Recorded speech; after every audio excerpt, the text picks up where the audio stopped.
ಎಲ್ಲರಿಗೂ ನಮಸ್ಕಾರ. ಈಗಾಗಲೇ ಸ್ವಾಗತ ಮಾಡುವಂಥ ಸಂದರ್ಭದಲ್ಲಿ ಎಲ್ಲರ ಹೆಸರುಗಳನ್ನು ಹೇಳಿ ಅಧಿಕಾರಿಗಳನ್ನು, ನಮ್ಮ ಎಲ್ಲ ಮುಖಂಡರುಗಳನ್ನು ಮತ್ತು ದಾನಿಗಳನ್ನು ಸ್ವಾಗತವನ್ನು ಅವರು ಕೋರಿದ್ದಾರೆ. ನಮಗೆಲ್ಲ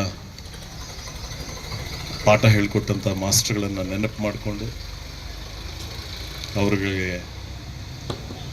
ಪ್ರಣಾಮಗಳನ್ನು ಸಲ್ಲಿಸ್ತಾ ಒಂದೆರಡು ಮಾತುಗಳನ್ನು ಹೇಳೋಕ್ಕೆ ಇಷ್ಟಪಡ್ತೇನೆ. ಶ್ರೀಮತಿ ಡಾಕ್ಟರ್ ಪ್ರತೀಶಾ ಹಾಗೆಯೇ ಆತ್ಮೀಯರಾದಂಥ ಚೌಡೇಗೌಡರು ತುಂಬ ಚೆನ್ನಾಗಿ ಮಾತಾಡಿದ್ದಾರೆ. ತುಂಬ ತಮಾಷೆಯಾಗೂ ಮಾತಾಡಿದ್ದಾರೆ, ವಿಡಂಬನೆಯಿಂದನೂ ಇತ್ತು ಮತ್ತು ಸಂದೇಶ ಕೂಡ ಇತ್ತು ಮತ್ತು ಮಾಡಬೇಕಾದಂಥ ಎಲ್ಲ ಪ್ರಯತ್ನಗಳ ಬಗ್ಗೆನೂ ಕೂಡ ಅವರು ತಿಳಿಸ್ಕೊಟ್ಟಿದ್ದಾರೆ. ನಮ್ಮ ವೆಂಕಟೇಶ್ ಅವರು ಇಲ್ಲೇ ಇದ್ದಾರೆ, ಮುಖ್ಯ ಅಧಿಕಾರಿಗಳು, ನಮ್ಮ ಎಲ್ಲ ಸಂಘ ಸಂಸ್ಥೆಗಳ ಮುಖಂಡರುಗಳು ಕೂಡ ಇಲ್ಲಿದ್ದಾರೆ. ಇಲ್ಲ ಕೂಡ ಆಮೇಲೆ ಗ್ರಾಮ ಪಂಚಾಯತಿ ಅಧ್ಯಕ್ಷರುಗಳಾಗಿದ್ದವರು, ಸದಸ್ಯರುಗಳಾಗಿದ್ದವರು, ಹಾಗೆಯೇ ಶಾಲೆಯ ಸಮಿತಿಯ ಅಧ್ಯಕ್ಷರು, ಸದಸ್ಯರುಗಳು ಅವರು ಎಲ್ಲ ಕೂಡ ಇದ್ದಾರೆ. ಗೌರವಾನ್ವಿತ ಶಿಕ್ಷಕ ಬಂಧುಗಳು ಅವರೆಲ್ಲರೂ ಕೂಡ ಇದ್ದಾರೆ. ಬಿ ಅವರು ಕೂಡ ಬಂದಿದ್ದಾರೆ, ನಮ್ಮ ಪವನ್ ಅವರು ಬಂದಿದ್ದಾರೆ. ನಾನು ನಮ್ಮ ಎಲ್ಲ ಮುಖಂಡಗಳಲ್ಲಿ ಮತ್ತು ಸಂಘ ಸಂಸ್ಥೆಗಳಲ್ಲಿ ಹೋಂಡಾ ಕಂಪನಿ ಅಂತವರು ಸಾಕಷ್ಟು CSR ಫಂಡಲ್ಲಿ ಕೆಲಸವನ್ನು ಮಾಡ್ಕೊಂಡು ಬಂದಿರ್ತಿದ್ದಾರೆ. ಅವರಿಗೆ ನಾವು ಅಭಿನಂದನೆಗಳನ್ನು ಹೇಳ್ತೀವಿ. ನಾನು ಹೇಳಿದಂಥದ್ದು, ಯಾರು ಆಸಕ್ತಿ ತೆಗೆದುಕೊಳ್ತಾ ಇಲ್ಲ, ಯಾರು ತಮ್ಮ ಜವಾಬ್ದಾರಿಗಳನ್ನು ಯಾವ ಕಂಪನಿಗಳವರು ಮಾಡ್ತಿಲ್ಲ ಅಂತೀವಿ. ಯಾರು CSR ಫಂಡ್ ಅಡಿನಲ್ಲಿ ಹೋಂಡಾ ರೀತಿಯಲ್ಲಿ ಬೇರೆ ಬೇರೆ ಕೆಲಸ ಕಾರ್ಯಗಳನ್ನು ಮಾಡ್ಕೊಂಡು ಬಂದಿದ್ದಾರೆ, ಅವರೆಲ್ಲರಿಗೂ ಕೂಡ ನಮ್ಮ ದೊಡ್ಡ ಸಲ್ಯೂಟನ್ನು ನಾವು ಕೊಡ್ತೇವೆ, ದೊಡ್ಡ ಸಲಾಮನ್ನು ನಾವು ಅವ್ರಿಗೆ ಕೊಡ್ತೇವೆ. ನಮ್ಮ ಎಚ್ಚರಿಕೆ ಕೊಡ್ತಾ ಇರುವಂಥದ್ದು, ಸಂದೇಶವನ್ನು ಕೊಡ್ತಾ ಇರುವಂಥದ್ದು, ಯಾರು ತಮ್ಮ ಜವಾಬ್ದಾರಿಗಳನ್ನು ಮಾಡ್ತಾ ಇಲ್ಲ CSR ಫಂಡಲ್ಲಿ, ಅವರಿಗಷ್ಟೇ ಸಂದೇಶ, ಅಷ್ಟೇ, ಎಲ್ಲರಿಗೂ ಅಲ್ಲ. ಇದು ತಾವು ನಿಮ್ಮ ಏನು ಪ್ರಯತ್ನ ಮಾಡಿದ್ದೀರಿ ಒಳ್ಳೆಯದಮ್ಮ, ಆ ಪ್ರಯತ್ನಗಳನ್ನು ತಾವು ಮುಂದುವರಿಸಿ. ಆ ಸಭಾ ಜಾಯಿಂಟ್ ಡೈರೆಕ್ಟರ್ನ ಜೊತೆಗೆ ಹಾಕೊಳ್ಳಿ, ಅವ್ರು ಮೀಟಿಂಗ್ಗಳು ಮಾಡುವಾಗ ಅವ್ರ ಜವಾಬ್ದಾರಿ ಇದೆ ಅಲ್ವಾ? ಓಕೆ, ವೆಂಕಟೇಶ್ವರ ನೀವು ಮಾತಾಡ್ಬಿಟ್ರೆ ಹೊರಟು ಮಾಡಲ್ಲ. ಇಲ್ಲಿ ಏನು ಕೈಗಾರಿಕೆಗಳು ಮಾಡಿದ್ದು ಉದ್ದೇಶ ಕೂಡ ಅದು ಸಾರ್ಥಕ ಆಗಬೇಕಾಗತ್ತೆ.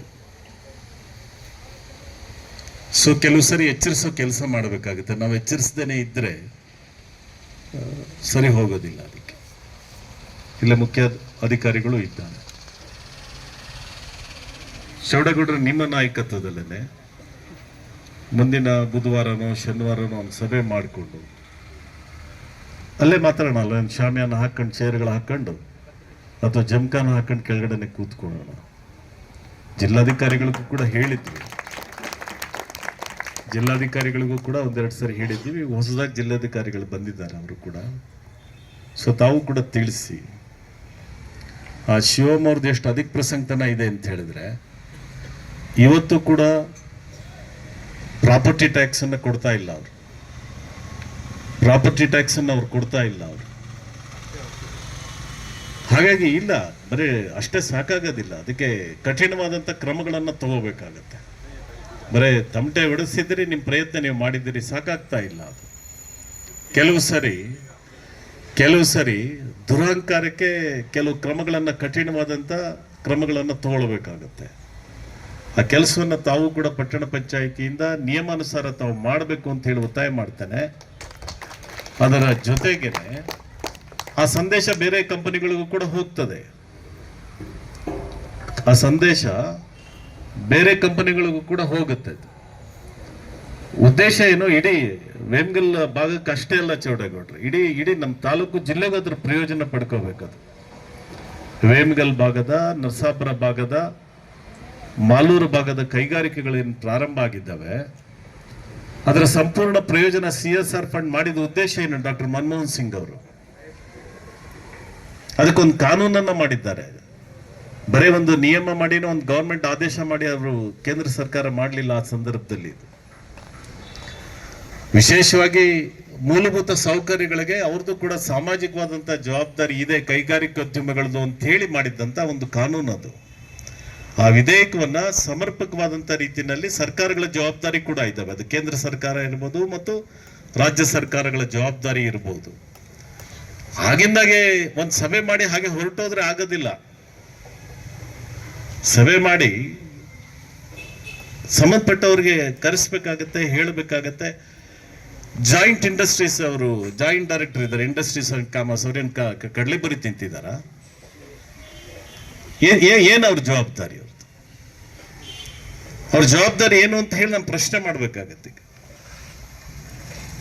ಈ ಅಧಿಕ ಪ್ರಸಂಗಗಳಲ್ಲೆಲ್ಲ ಬಹಳ ಟಾಲರೇಟ್ ಮಾಡಕ್ಕಾಗೋದಿಲ್ಲ.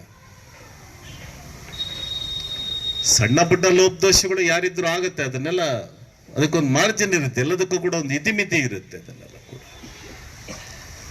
ರೈತರ ಸಹಕಾರದಿಂದ, ಕಾರ್ಮಿಕರ ಸಹಕಾರದಿಂದ ಕೈಗಾರಿಕೆಗಳ ಉತ್ತೇಜನ ಕೊಡಬೇಕು. ನಾವು ಕೈಗಾರಿಕೆಗಳು ಹೆಚ್ಚು ಆಗದೇ ಇದ್ರೆ ನಮ್ಮ ವ್ಯವಸಾಯನೂ ಕೂಡ ಅವಲಂಬನೆ ಕಡಿಮೆ ಆಗಬೇಕಾದ್ರೆ ನಮ್ಮ ಕೈಗಾರಿಕೆಗಳನ್ನು ಕೂಡ ನಾವು ಹೆಚ್ಚು ಮಾಡ್ಬೇಕಮ್ಮ. ವ್ಯವಸಾಯದ ಮೇಲೆ ಅವಲಂಬನೆ ಕಡಿಮೆ ಆಗ್ಬೇಕು ಅಂತ ಹೇಳಿದ್ರೆ ವ್ಯಾಪಾರ, ವ್ಯವಹಾರ, ಕೈಗಾರಿಕೆಗಳನ್ನ ಹೆಚ್ಚು ಮಾಡಬೇಕು. ಇಲ್ಲಿ ಹೋದ್ರೆ ಕಷ್ಟ ಆಯ್ತು, ವ್ಯವಸಾಯ ಮಾಡುವಂಥದ್ದು ಕಷ್ಟ. ಅಂತ ಸಂದರ್ಭದಲ್ಲಿ ನಮ್ಮ ರೈತರೆಲ್ಲರೂ ಸಹಕಾರವನ್ನ ಮಾಡಿ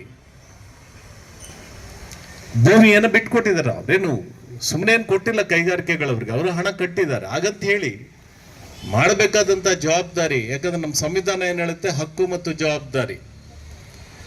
ಬರೀ ನಾವು ಹಕ್ಕುಗಳನ್ನ ಕೇಳೋರ ಬಗ್ಗೆ ನಾವು ಗಮನ ಕೊಡಬೇಕಾಗಿಲ್ಲ, ಅವ್ರು ಯಾರೇ ಆಗಿರ್ಲಿ. ಹಕ್ಕು ಮತ್ತು ಜವಾಬ್ದಾರಿಗಳನ್ನ ಯಾರು ಮಾಡ್ತಾರೋ ಅವ್ರಿಗೆ ಮಾತ್ರ ನಾವು ಉತ್ತೇಜವನ್ನ ನಾವು ಕೊಡ್ಬೇಕಾಗತ್ತೆ. ಬರೀ ಹಕ್ಕು ಮಾತ್ರ ಕೇಳ್ತೀನಿ, ನನ್ನ ಜವಾಬ್ದಾರಿ ಮಾಡೋದಿಲ್ಲ ಅಂತೇಳಿ ಅಂಥದಕ್ಕೆ ಉತ್ತೇಜನ ಮಾಡೋಕ್ಕಾಗೋದಿಲ್ಲ ಶಿವಣ್ಣ ಅವರೇ. ಯಾಕಂದ್ರೆ ಡಾಕ್ಟರ್ ಅಂಬೇಡ್ಕರ್ ಅವರು ಹೇಳಿರುವಂತಹ ನಮ್ಮ ಸಂವಿಧಾನ ಹಕ್ಕು ಮತ್ತು ಜವಾಬ್ದಾರಿ ಹೇಳಿರುವಂತದ್ದು.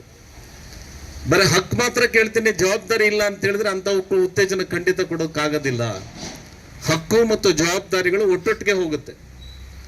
ಹಾಗಾಗಿ ಅದನ್ನು ಅವರು ಕೂಡ ಅರ್ಥ ಮಾಡ್ಕೊಳ್ಬೇಕಾಗತ್ತೆ. ಚೌಟ್ರೇಗೌಡ್ರೆ, ನಿಮ್ಮ ನಾಯಕತ್ವದಲ್ಲಿ, ಯಾಕಂದ್ರೆ ನಿಮ್ಮ ಕಾಳಜಿ ಇದೆ, ನಿಮ್ಮ ಕಾಳಜಿಯನ್ನು ನೋಡಿ ಖಂಡಿತವಾಗ್ಲೂ ಕೂಡ ನನಗೆ ಅಪಾರವಾದಂಥ ಸಮಾಧಾನ ಆಗಿದೆ, ಸಂತೋಷ ಆಗಿದೆ. ಸಮಾಜದ ಬಗ್ಗೆ, ಶಿಕ್ಷಣದ ಬಗ್ಗೆ, ಗ್ರಾಮಾಂತರ ಪ್ರದೇಶದ ಬಗ್ಗೆ ನೀವು ಇಷ್ಟು ಆಸಕ್ತಿಯನ್ನು ತೆಗೆದುಕೊಂಡಿರುವಂಥದ್ದು ನಿಜವಾಗ್ಲೂ ಕೂಡ ಇದೊಂದು ಬೇರೆ ಎಲ್ಲರಿಗೂ ಕೂಡ ಒಂದು ಸ್ಫೂರ್ತಿ ಆಗುತ್ತದೆ. ಹಾಗಾಗಿ ಎಲ್ಲ ಸಂಘ ಸಂಸ್ಥೆಗಳ ಪ್ರತಿನಿಧಿಗಳನ್ನು ಜೊತೆಗೆ ಮಾತಾಡಿಕೊಂಡು ಒಂದು ಪಕ್ಷಾತೀತವಾದಂಥ ಇದಕ್ಕೇನು ರಾಜಕಾರಣ ಏನಿಲ್ಲ. ಶಾಸಕರನ್ನು ಕರೀರಿ, ಲೋಕಸಭಾ ಸದಸ್ಯರನ್ನು ಕರೀರಿ, ವಿಧಾನ ಪರಿಷತ್ ಸದಸ್ಯರುಗಳನ್ನು ಕರೀರಿ, ಡೆಪ್ಯೂಟಿ ಕಮಿಷನರ್ ಅವ್ರನ್ನು ಕರೀರಿ, ಅಧಿಕಾರಿಗಳನ್ನು ಕರೀರಿ. ಒಂದು ದಿನಾಂಕ ನಿಗದಿ ಮಾಡಿ ಎಲ್ಲರೂ ಒಂದ್ ಕಡೆ ಇಲ್ಲಿ ನರಸಾಪುರದಲ್ಲೂ ಮಾಡಬೇಕಾಗತ್ತೆ, ವೇಮಗಲಲ್ಲೂ ಮಾಡಬೇಕಾಗುತ್ತೆ. ಈ ಕೈಗಾರಿಕಾ ಕೇಂದ್ರಗಳಲ್ಲಿ ಆ ಕೆಲಸವನ್ನ ಮಾಡಿ, ಎಚ್ಚರಿಸೋ ಕೆಲಸವನ್ನ ಮಾಡಿ. ಎಚ್ಚರಿಸದೆ ಹೋದ್ರೆ ಏನಾಗುತ್ತೆ, ನೆಗ್ಲೆಕ್ಟ್ ಆಗ್ತಾ ಹೋಗ್ತದೆ ಅದನ್ನು ಕೂಡ, ಅಲ್ವಾ? ಆಸಕ್ತಿ ತಗೊಳ್ಳೋದಿಲ್ಲ ಅದನ್ನು ಕೂಡ. ಹಾಗಾಗಿ ವಿಶೇಷವಾಗಿ ನೀವು ಸ್ಫೂರ್ತಿ ಕೊಟ್ಟಿದ್ದೀರಮ್ಮ. ನೀವು ಒಬ್ಬ ಮಹಿಳೆಯಾಗಿ ಒಂದು ಶಿಕ್ಷಣದ ಬಗ್ಗೆ, ಮಕ್ಕಳ ಬಗ್ಗೆ ಎಷ್ಟು ಆಸಕ್ತಿ ಇದೆ, ಕಾಳಜಿ ಇದೆ ಅನ್ನೋಂಥದ್ದನ್ನ ಅವ್ರಿಗೆ ಸಂದೇಶ ಕೊಟ್ಟಿದ್ದೀರಾ ನೀವು. ನೋಡಿ, ನಾವು ಅಲ್ಲಿಂದ ಬಂದು ಮಾಡ್ತಾ ಇದ್ವಿ, ನಿಮ್ಗೆ ನಾಚಿಕೆ ಆಗೋದಿಲ್ವ? ನೀವು ಇಲ್ಲೇ ಇದ್ದು ನೀವೇನು ಮಾಡ್ತಾ ಇಲ್ಲ ಅಂತ ಹೇಳಿ ಸಂದೇಶ ಕೊಟ್ಟಿದ್ದೀರಾ ನೀವು. ನಾವು ಹೊಸಕೋಟೆಯಿಂದ ಬಂದು ನಾವು ಮಾಡ್ತಾ ಇದ್ದೀವಿ, ನೀವು ಇಲ್ಲೇ ಇದ್ದವ್ರು ನಿಮ್ಗೇನು ಜವಾಬ್ದಾರಿ ಇಲ್ವಾ? ನಿಮ್ಗೆ ನೀವು ಗಮನ ಹರಿಸ್ಬೇಕಮ್ಮ. ಬಿ ಅವರು, ನೀವು DDP ಅವರು, DC ಅವ್ರಿಗೆ ಹೇಳಬೇಕು. ಸಭೆಗಳಲ್ಲಾದಾಗ ನೋಡಿ ಈ ಥರದ್ದೆಲ್ಲ ಇದ್ದಾವೆ, ಪತ್ರಗಳನ್ನು ಕೂಡ ನೀವು ಬರೀಬೇಕು. ಇಲ್ಲದೆ ಹೋದ್ರೆ ನಾವು ಮಾಡರ್ನೈಸ್ ಮಾಡ್ಬೇಕಲ್ವಾ? ನಾವು ನಮ್ಮ ಸ್ಕೂಲ್ಗಳನ್ನ ಮಾಡರ್ನೈಸ್ ಮಾಡ್ಬೇಕಾದ್ರೆ ಎಲ್ಲರೂ ಸಹಕಾರ ಬೇಕಲ್ಲ. ಬರೇ ಸರ್ಕಾರನೇ ಮಾಡಿ ಅಂತ ಹೇಳಿದ್ರೆ ಸರ್ಕಾರ ಯಾರ್ದು? ಜನರದೇ ಅಲ್ಲ. ಸರ್ಕಾರಕ್ಕೆ 108 ಜವಾಬ್ದಾರಿಗಳಿದ್ದಾವೆ, ಅವೆಲ್ಲವನ್ನೂ ಕೂಡ ಮಾಡೋದ್ರ ಜೊತೆಗೆ ಇದನ್ನು ಕೂಡ ಮಾಡಬೇಕಾಗತ್ತೆ. ಹಾಗಾಗಿ ಅದಕ್ಕಾಗಿನೇ CSR ಫಂಡ್ ಅನ್ನ ತಂದಿರುವಂತದ್ದು. ತಾವು ಕೂಡ ಯಾವ್ಯಾವ ಶಾಲೆಗಳ ದುರಸ್ತಿ ಆಗ್ಬೇಕು, ಏನ್ ಪರಿಸ್ಥಿತಿಗಳಿದ್ದಾವೆ, ಇಲ್ಲಂದ್ರೆ ಏನಾಗ್ತಾ ಇದೆ, 2 ಮಕ್ಕಳಿಗೆ ಸರ್ಕಾರಿ ಸ್ಕೂಲ್ ನಡೆಸ್ಕೊಂಡಿದ್ರೆ ಹೆಂಗಾಗತ್ತೆ?